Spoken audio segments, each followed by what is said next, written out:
நகையை வந்து நான் திருடவே இல்லை, எனக்கும் இதுக்கும் சம்மந்தம் இல்லை அப்படின்னு சொல்லிட்டு அந்த பையன் வந்து சொல்லியிருக்கான் காவல்துறைக்கிட்ட.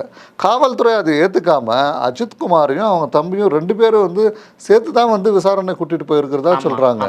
கூட்டிகிட்டு போன பிறகு அவங்களுடைய தம்பியை வந்து விட்டுட்டுருக்காங்க.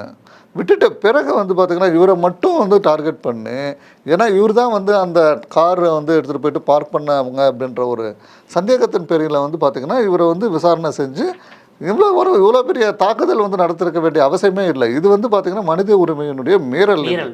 இது மனித உரிமைக்கு வந்து பார்த்திங்கன்னா இது இந்த மாதிரி ஒரு சவாலான விஷயங்கள் வந்து நடக்கக்கூடாது. காவல்துறை வந்து முறையாக வந்து வழக்கு பதிவு செஞ்சு அவர் விசாரணை நடத்திருக்கணுமே தவிர, காவல்துறை அடிக்கக்கூடாது அப்படின்னு சொல்லிட்டு நிறைய உயர்நீதிமன்றங்களும் கண்டனங்களை வந்து தெரிவிச்சுட்டு தான் இருக்குது. சுப்ரீம் கோர்ட்டும் வந்து பார்த்திங்கன்னா நிறைய தீர்ப்புகளை வந்து வழங்கிட்டு தான் இருக்காங்க. ஒரு விசாரணை கைதியை வந்து நீங்கள் கூட்டிகிட்டு போகும்போது எப்படி நடத்தணும், எப்படி வந்து நீங்கள் விசாரணை வந்து செய்யணும், அவங்க மேலே வந்து கை வைக்கக்கூடாது. அடிச்சிங்க அப்படின்னா இது வந்து மனித உரிமைகள் மீற மாதிரி வந்து செயலாக ஆகிடும்.